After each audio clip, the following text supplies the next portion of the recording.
صلی اللہ علی حبیب محمد وعلی وصحبہ وسلم۔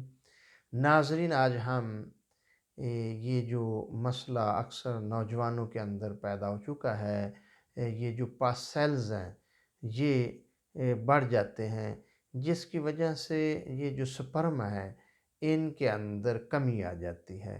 تو ہم اکثر علاج میں اس طرح کرتے ہیں کہ سپرم بڑھانے کی ادویات استعمال کراتے ہیں، تو پاس سیلز کا خیال نہیں رکھتے، پاس سیلز کو کنٹرول نہیں کرتے، جس کی وجہ سے پاس سیلز اور بڑھ جاتے ہیں اور سپرم پیشاب کے ذریعے خارج ہوتے رہتے ہیں۔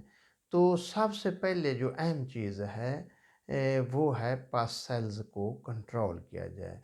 تو یہ بے اولادی بھی اس کا پھر سبب بن جاتے ہیں۔ جب سپرم کم ہوتے ہیں تو پھر بچہ بھی پیدا نہیں ہوتا۔ تو اس لیے سب سے پہلے ہمیں پاس سیلز کا علاج کرنا چاہیے۔ پاس سیلز کی وجوہات ہیں۔ ایک تو مین وجہ جو ہے غذا، یہ جو ہماری غذا ہے یہ درست نہیں ہے، اس میں کیمیکلز غذائیں ہیں، چٹپٹی غذائیں ہیں، گرم غذائیں ہیں، جس سے مادہ منویہ رقیق ہو جاتا ہے، پتلا ہو جاتا ہے، جس کی وجہ سے سپرم بھی کمزور ہو جاتے ہیں، کم بنتے ہیں۔ دوسری وجہ یہ جو ہے پاس سیلز کی وہ ہے اصل میں یہ جو خصیے ہیں ان کا ٹمپریچر بڑھ جاتا ہے۔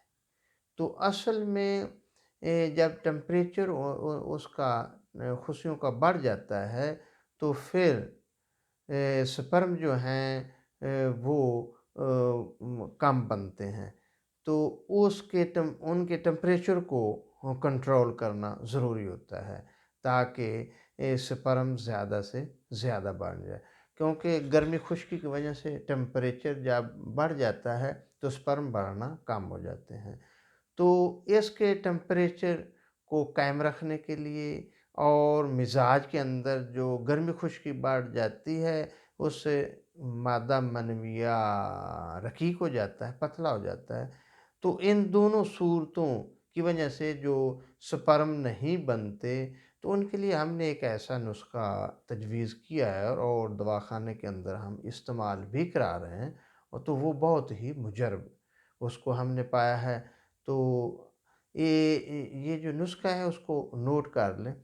نسخے کے اندر یہ جو ہے تخم سنبھالو، یہ سب سے اہم چیز ہے، کیونکہ یہ خصیوں کے ٹمپریچر کو کنٹرول کرتا ہے، یہ جو تخم سنبھالو ہے، کیونکہ خصیوں کا اگر ٹمپریچر بڑھ جائے تو پھر ذکاوت حس بھی بڑھ جاتی ہے، دماغ کے اندر خیالات، تصورات وہ جو ہیں کنٹرول میں نہیں رہتے، جس کی وجہ سے یہ پاس سیلز بھی بڑھ جاتے ہیں۔ تو یہ ذکاوت حس کو بھی کنٹرول کرتا ہے، مادہ منویہ کو بھی جو ہے وہ جو رقیق ہو جاتا ہے اس کو بھی ٹھیک کرتا ہے، اور ٹمپریچر کو نارمل حالت میں لاتا ہے، جس سے سپرم بڑھنا زیادہ ہو جاتے ہیں اور پاس سیلز بھی کنٹرول ہو جاتے ہیں۔ تو اس کے لیے تخم سنبھالو 20 گرام، موسلی سفید 20 گرام، ملٹھی 20 گرام، تخم سداب 20 گرام اور تبا شیر 10 گرام، چھوٹی الائچی 10 گرام۔ ان تمام ادویات کا سفوف بنائیں، آدھی چمچ صبح نیم گرم دودھ کے ساتھ اور آدھی چمچ شام کو نیم گرم دودھ کے ساتھ 1-2 ہفتہ استعمال کریں تو انشاءاللہ پاس سیلز کنٹرول ہو جائیں گے۔ پھر اس کے بعد سپرم بنانے کی ادویات استعمال کریں تو انشاءاللہ اللہ کے فضل و کرم سے پاس سیلز بھی کنٹرول ہو جائیں گے، پھر سپرم بننا بھی زیادہ ہو جائیں گے۔ دعا اللہ پاک ہمیں ہر قسم کی بیماری سے محفوظ فرمائے۔